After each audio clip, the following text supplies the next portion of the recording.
It is a new year of the Tibetan female ox.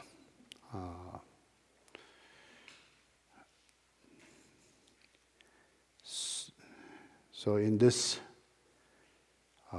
new year, I would like to extend my warmest greetings to you all, as well as also I would like to make a strong aspirations for all of us who are part of the Mangalashiri Bhuti Sangha to have a good, firm resolutions to stay on course of being decent, conscientious, and kind and compassionate to all beings, particularly towards each other in our own life, who are in a daily basis, whom we have relations.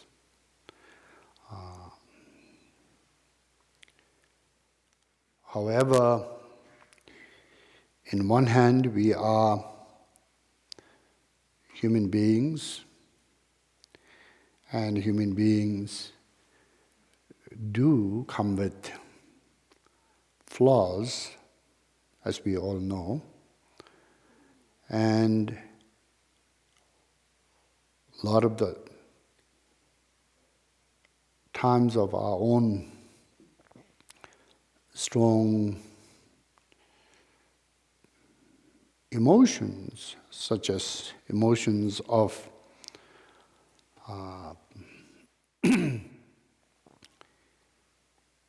being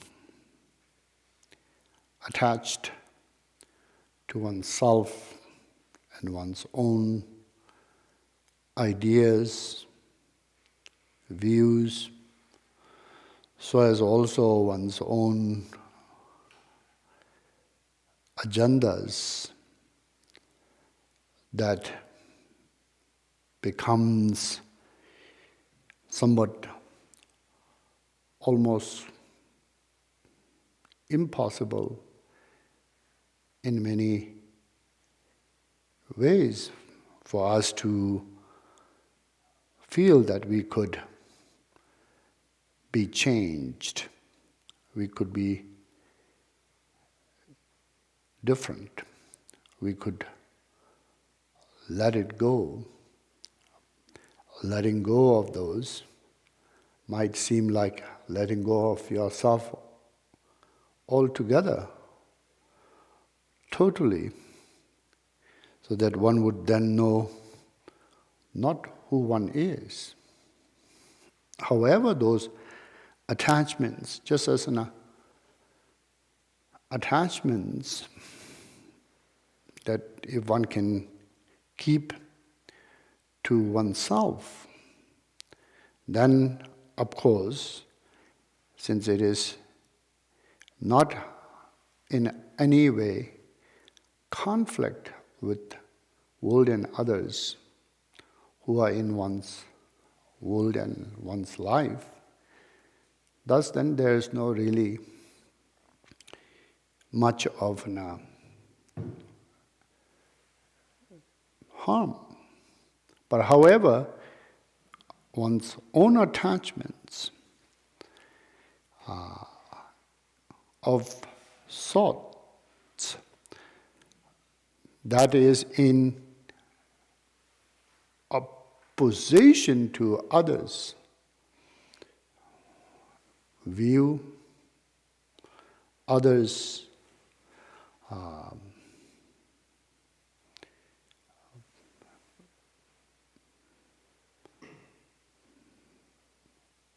agendas,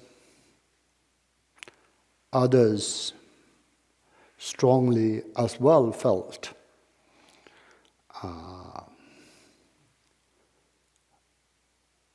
their own identity, then if no one backs down, feeling the same,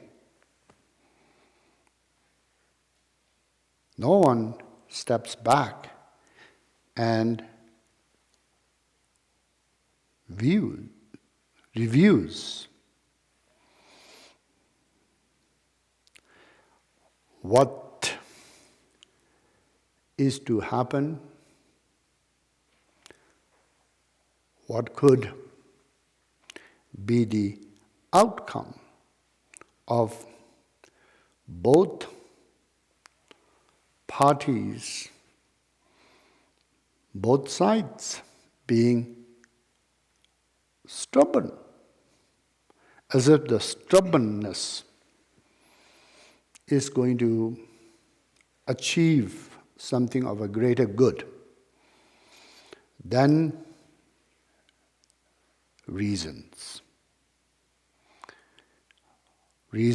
that are based on wisdom, reasons that are based on a wisdom that allows conflict to be subsided.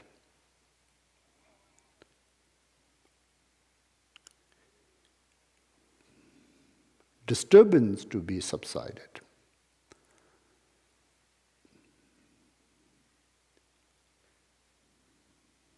Harm to be not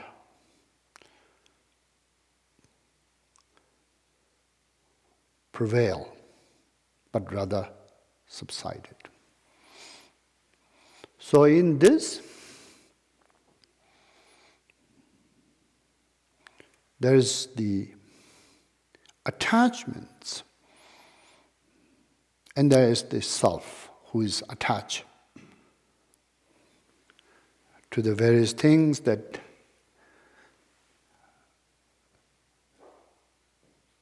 the self is attached. Now if in the world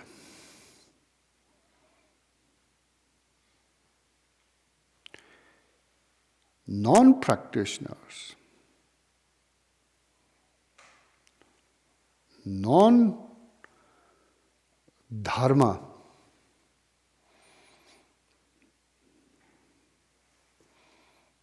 educations, non-reflections on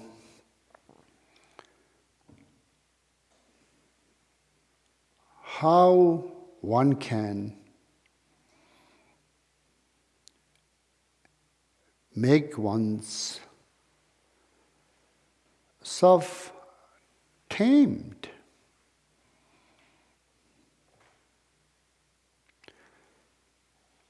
where actually the self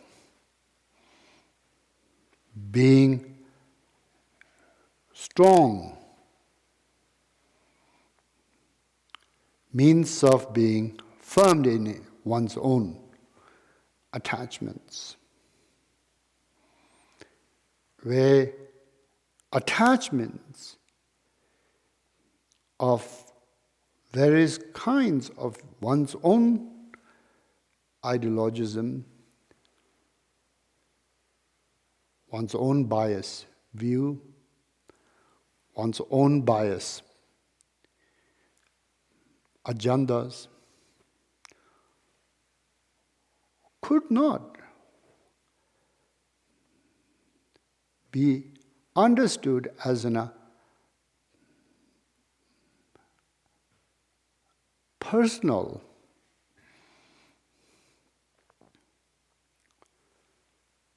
obstructions to see the truth. This is where actually the practitioners must step up. This is where the practitioners must act differently. This is where the practitioners must back down. This is where the practitioners must not insist to be stubborn.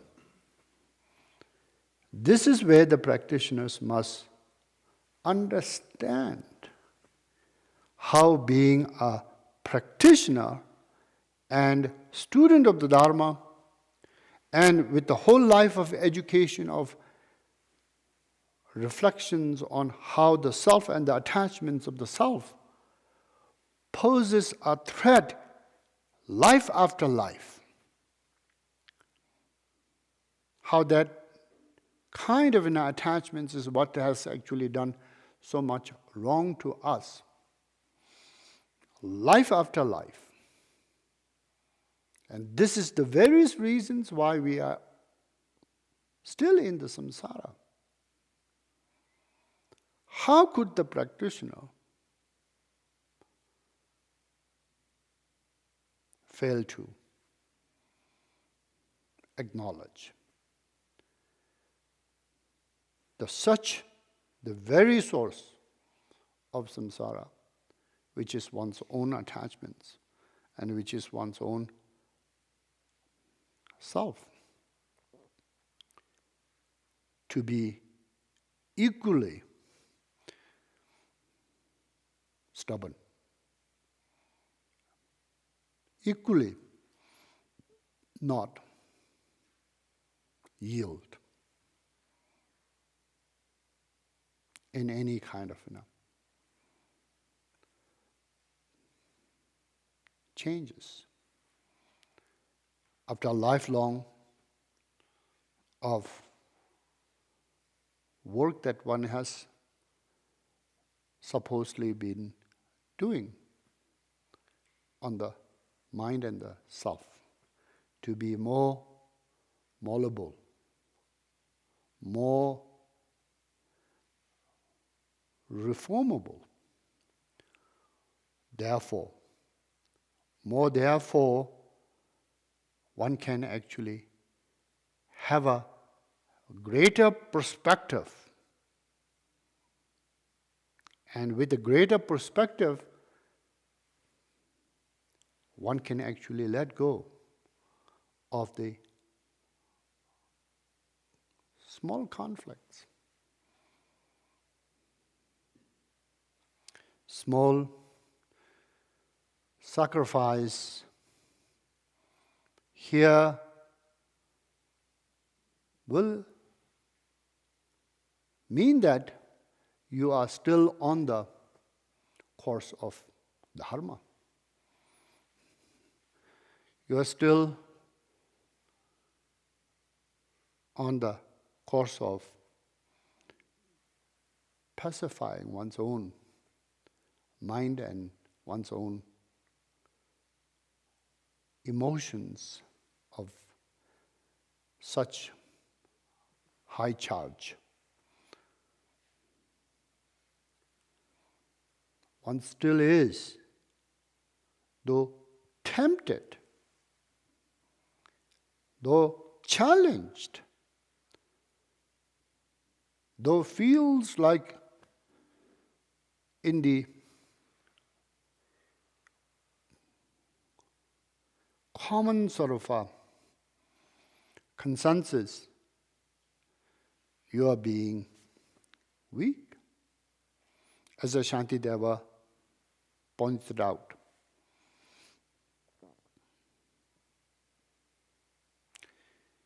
If you are to lose your life in a situation,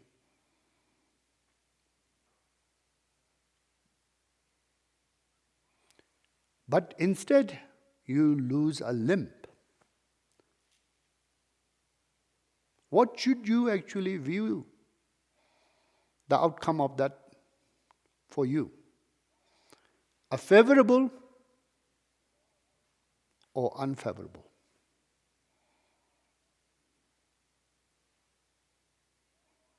Though however you lost your limb, you saved your life.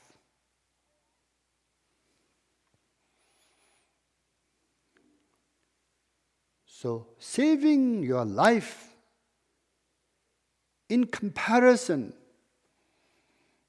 to that, losing limb is a small matter. Like that, as a practitioner, as a student of Dharma, always,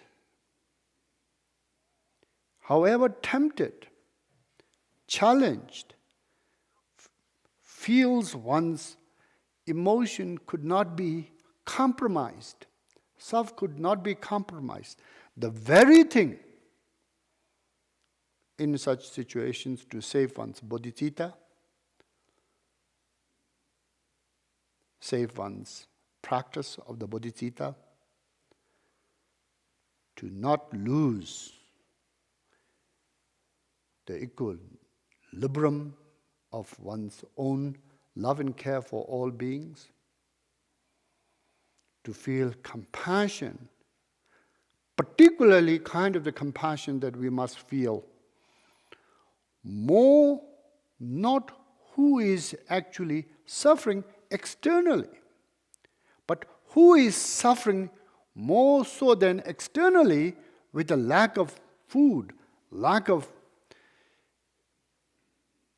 facilities, who is suffering internally in their own mind with such emotions of one's own view and attachments to view and attachments to one's own ideologism and one's own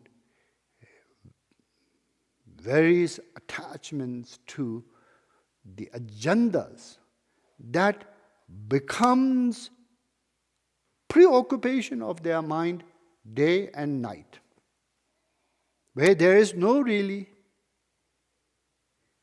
sense of peace, where there is no sense of liberty, where there is no sense of happiness unless you achieve your agendas in this short life of a human being. If we are to fight for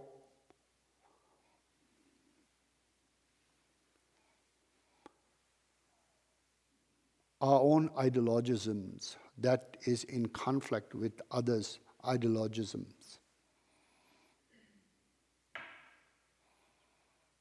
and always have to prevail our own ideologisms over others. And we have to always come out being right. And we have to always feel we are the ones to have a greater upper hand of the ruling of the affairs of the world. There is no time to be a practitioner. There is no time to have solitude. There is no time to have a peace of your own mind, working on accomplishing the Dharma on the cushion. You will be always like some revolutionists, one after another, will be distracted and going off to find where you could engage yourself in a heated conversations and win over the arguments.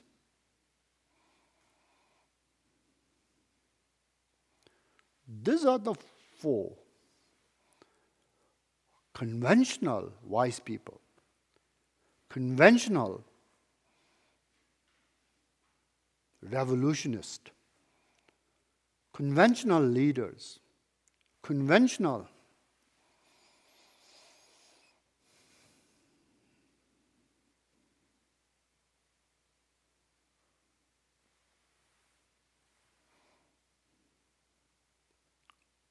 who are in the field of making differences in that way in the world, in the governance of the world. We are not of that class.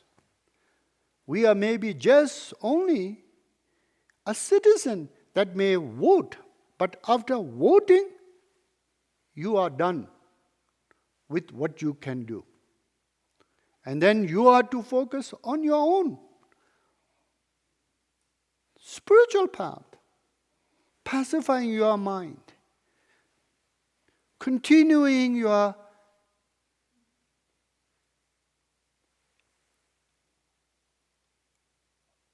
mind of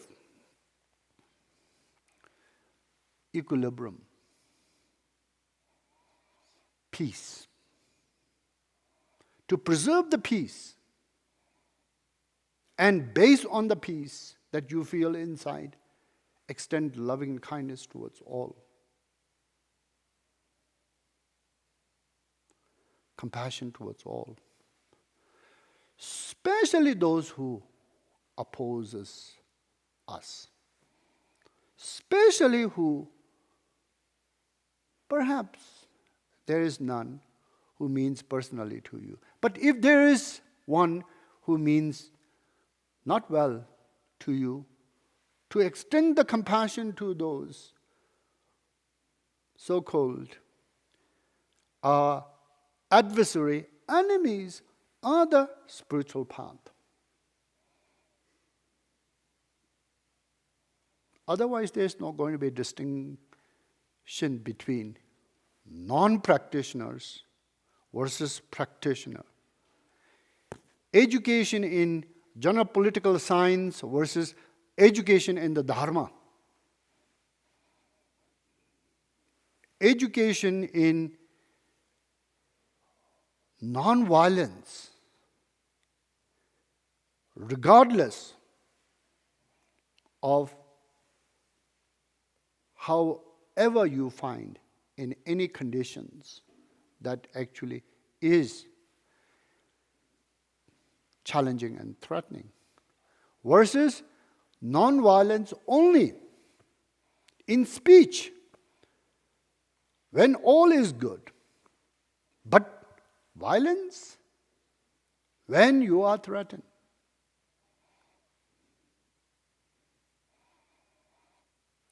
So, to stay on the course, we need firm, very firm resolutions. Resolutions meaning what is most important to you.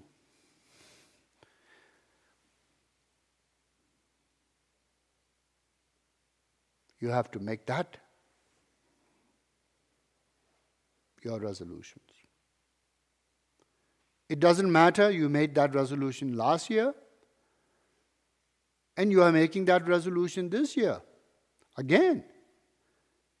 Or you are making that kind of resolutions for the last 30, 40 years. Because Making resolutions over and over doesn't mean that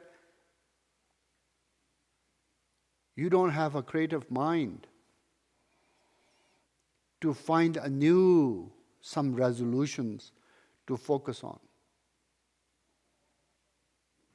Your creative mind has already pondered, analyzed, and came to conclude what is the most important 20, 30, 40 years ago. And then you are making the same resolutions over and over, again and again, since then. So, what is important for myself? And I think it should be the same for you all if you are to follow in the footsteps of the masters of this lineage, including myself as a teacher of yours, is a firm resolution. Firm resolution to work on letting go. Letting go, however, becomes challenges in various ways because the attachments doesn't allow us to let go. If you don't take these opportunities to turn it into the rich soil of growing your seeds of bodhicitta into our greater crops of liberation and peace. When can we sow the seeds of the bodhicitta?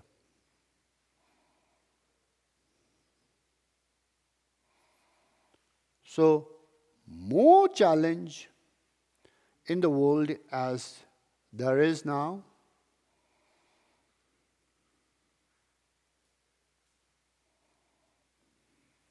with instabilities that we have felt recent years. So as also with the pandemic.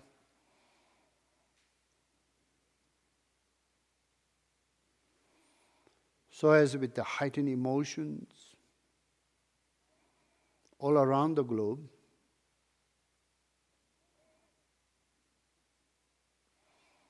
This is the time for practitioners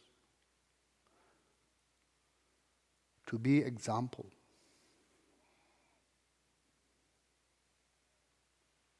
If you cannot be example to the world and with a greater number of people in the world, be example to your children. Be example to your friends. Be example to whom looks up to you, if there is one. To be example meaning you cannot succumb to the confusions of the mass. You cannot become the confusions and take part in it. However, a bodhisattva's way of life, in that way, can seem to be sometimes a passive. It's not a passive. To work with one's own attachments and the self to be malleable and tamed and peaceful, and attachments as what threatens that self to be malleable and tamed and peaceful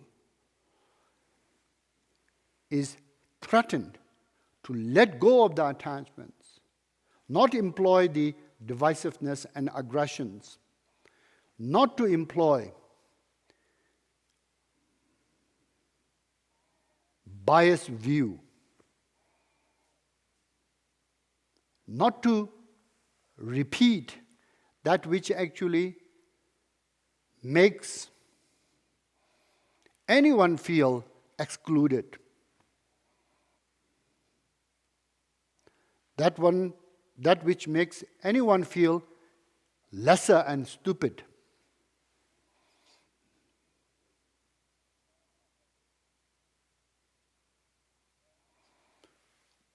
To have a equal level of love and kindness to all who are in agreement with you or in disagreement with you.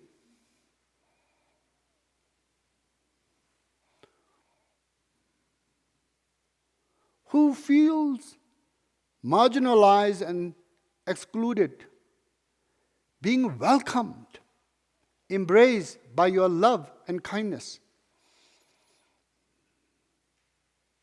and respected for their own side of the wisdom as well, though their wisdom and your wisdom are not the same. But to believe that somebody is also,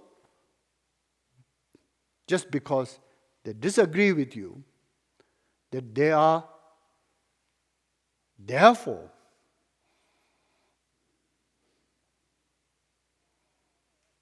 not beholder of your wisdom, and therefore they are stupid. That kind of thinking is emotional bias. It's not a veneration of your wisdom. It's not veneration of your own deeper understanding of whatever the wisdom that one has. It's just this somebody opposed to you makes you feel you are being threatened and responding to that.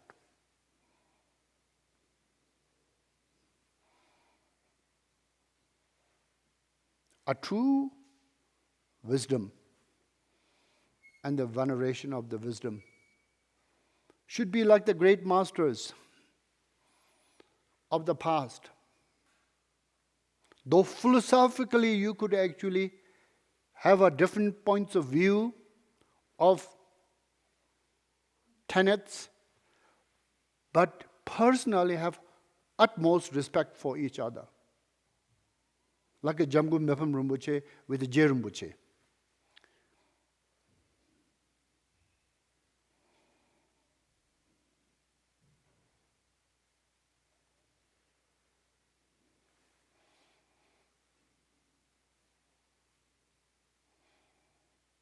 Like a Karma Parangjung Dorje with the Je Rinpoche.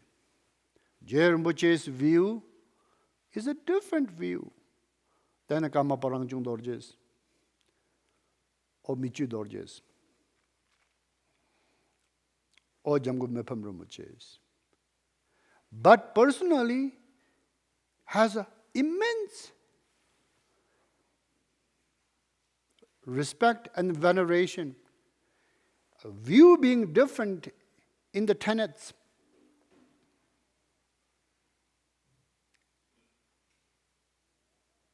doesn't interfere any kind of personal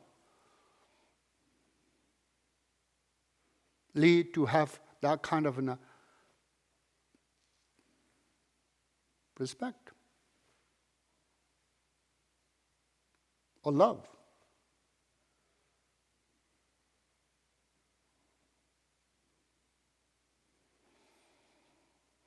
If we are to have that kind of a personal feeling of exclusion of others as a pre-mandate, when somebody does not come onto your line of thinking and reasoning or your view, what are you going to do? When your child doesn't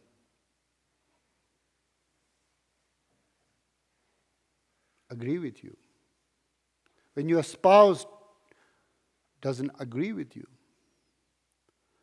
when your brothers and sisters,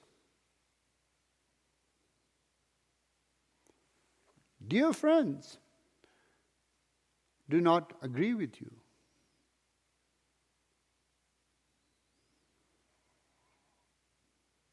it stays as a thorn in your heart.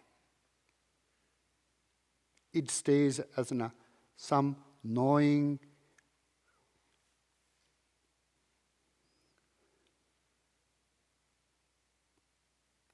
thorn in your heart. That gnawing thorn in your heart is not due to the view being different. Just as examples I've given.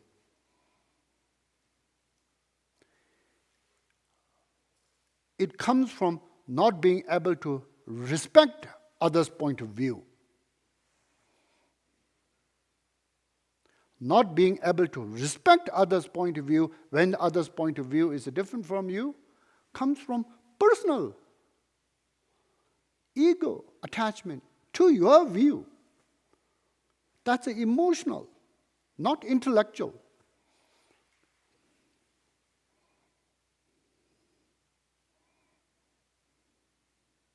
Reasoning, though it's in relation to the reasoning, the divisiveness, the feeling of conflict, feeling of that kind of in a sense of rejection and isolation, all comes from the self, instinctively, as an emotion.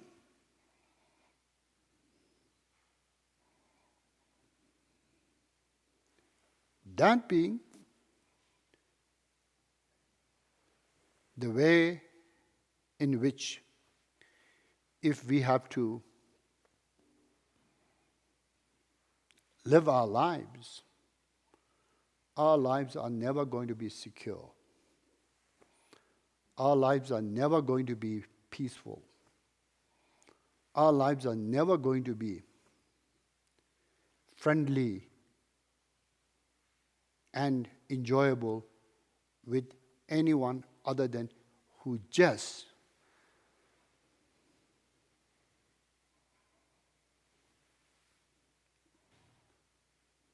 what is it?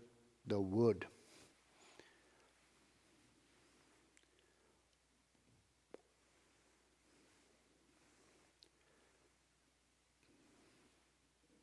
In English.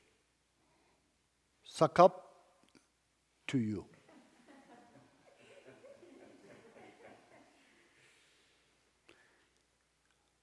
Though you might find one or two here and there with the various reasons.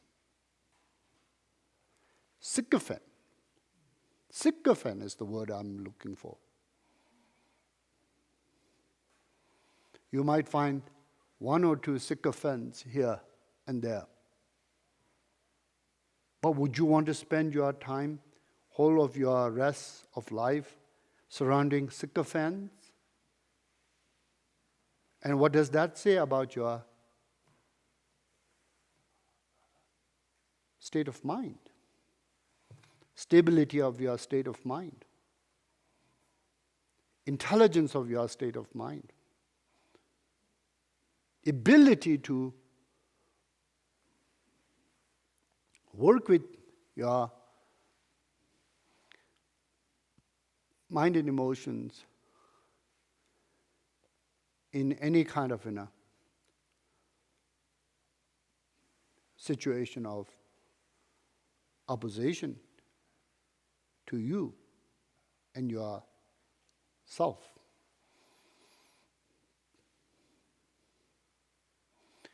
So,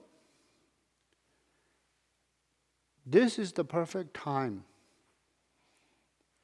This kind of an environment that we live now,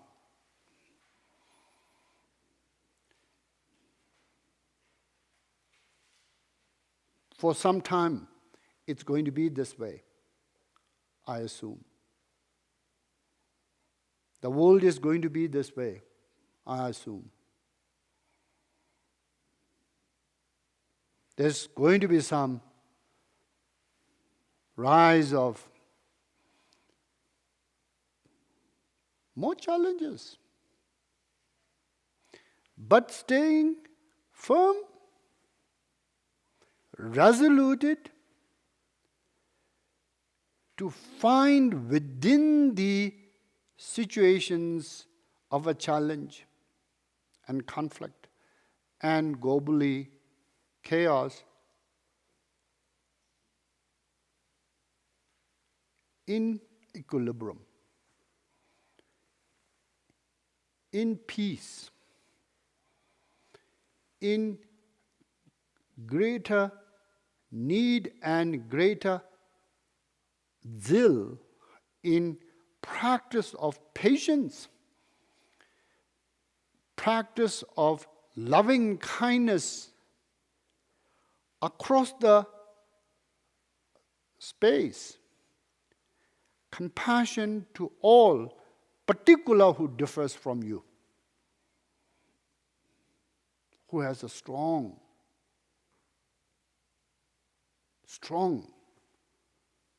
overwhelming presence of emotions in your face. Not to be scared, but be compassionate. Not to be fearful, but be compassionate.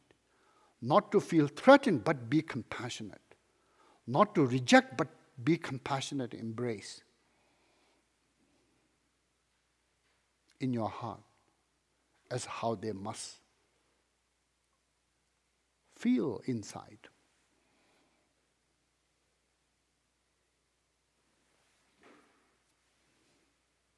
The way to know anyone's mind is only going to be through how you feel it when you feel such strain of mind in your own mind.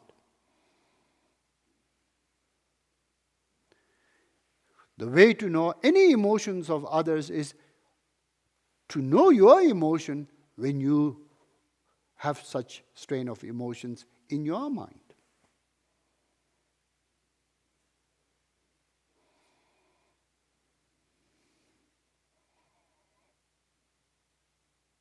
The window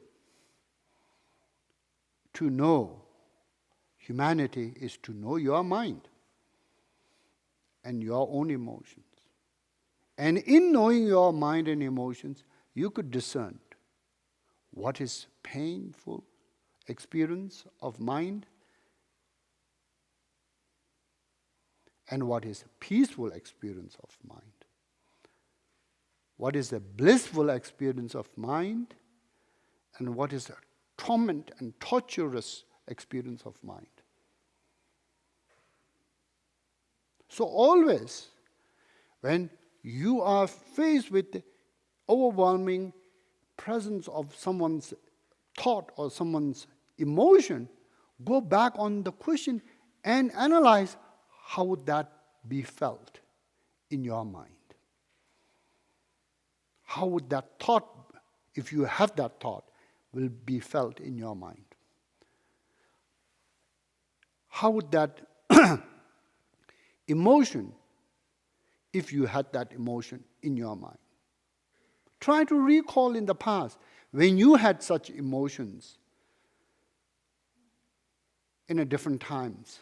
How did that felt? When you had such strong thoughts like that, how did that felt? And then be clear. This is not whom you want to get into it.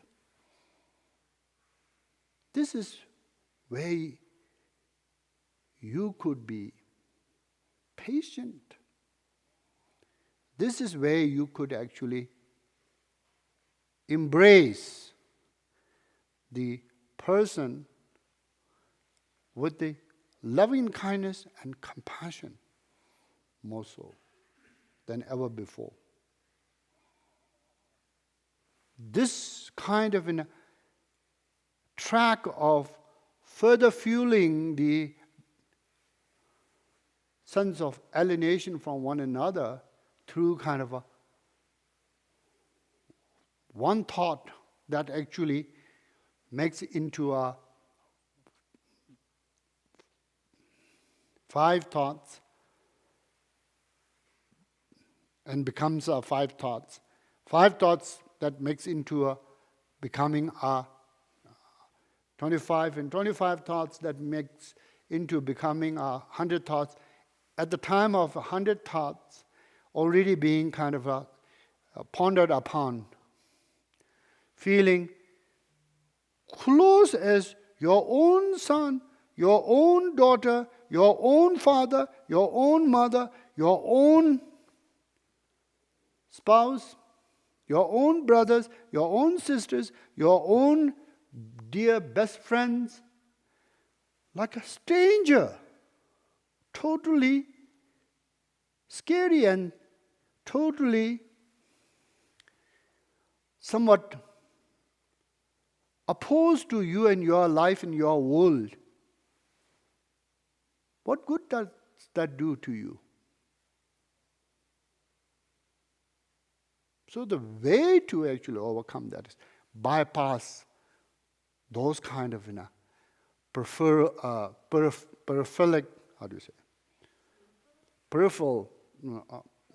proliferating thoughts that makes the gap grow bigger and bigger and bigger and bigger. And then embrace them with the loving kindness. Everyone, as it is says in the teachings of the Bodhisattva, wishes to be happy. Everyone longs to be free from suffering. Based on that kind of a reasoning, no matter how much there's differences in all other manners, but in the core of the human beings, in each of us as a human being, we all constantly wish to be happy. We all constantly long to be free from suffering. And in there is no any differences whatsoever. And that ground of finding oneself in common with others, in identical with the others, in totally, absolutely, with no differences whatsoever, extend your love. Just as you extend your love to yourself, extend your love to others. As the Shantideva states, extend your kindness and kind feelings towards others. Extend your compassionate feelings towards others. In order to do that so, you will have to bypass the differences to get to that commonality. if you are not able to bypass the differences, wherever you have hang-ups of the differences, what is the hang-ups? There's the differences, yes, but the differences is always there. But that doesn't pose a conflict to you. Just as like there's a variety of things in the world, that doesn't pose a conflict to you. But when it poses a conflict to you, it poses a conflict to your ego. It poses a conflict to yourself. It poses a conflict to your own self-attachment, being more important than anything else in the world. So if that is not something that the practitioner can not see and work with and let that go, practitioners have no standing of a practitioner to be malleable. To be practitioner is to seek malleability.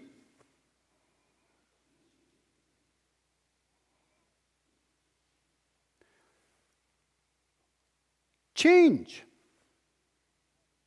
transformation,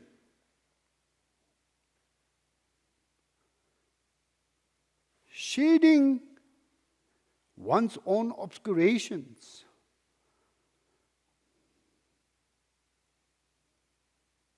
so that one's own obscurations do not prisons you in the same old habitual way of being or existing.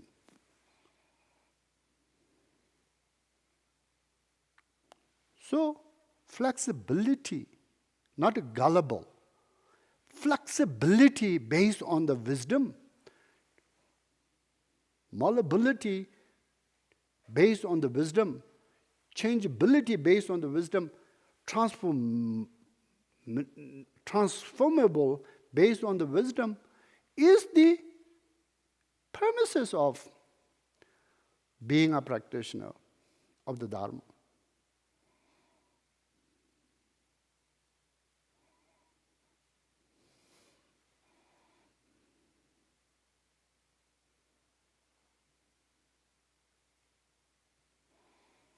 In that kind of a change, there's no need to save your face. There's no need to save your pride. There's no need to save your identity of the old.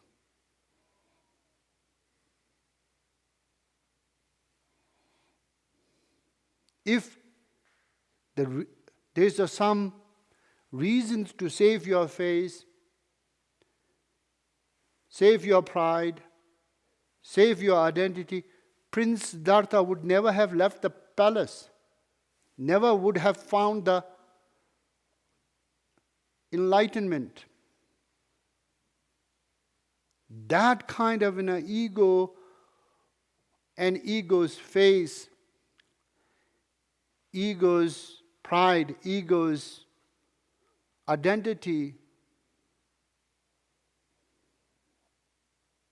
for practitioner,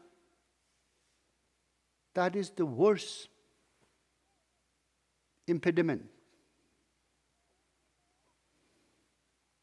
to progress on the path. So, just as like the Kadampa great masters have stated, leave the circle of the humans into the circle of the dogs, come out being a divine free being. This is what the Buddha has done. This is all of the masters of the past have done. And this is what we should be doing too.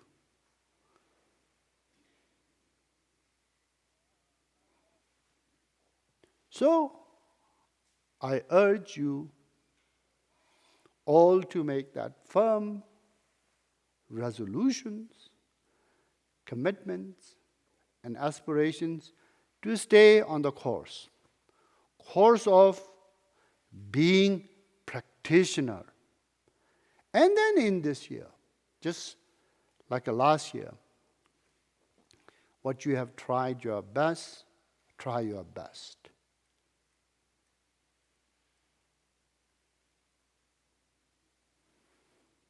And if you have failed in the last year, in some areas, try to reaffirm your commitment to not fail in this life, in this year.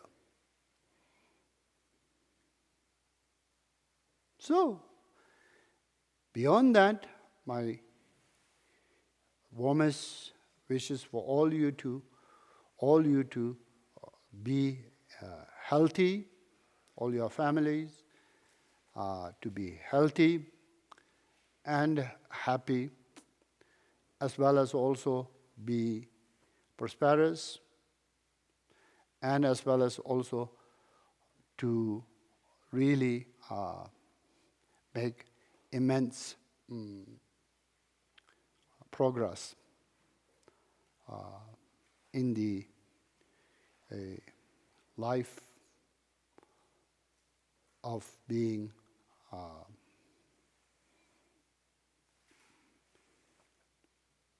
practitioner of the Nyingtik, to find the great liberation in three ways,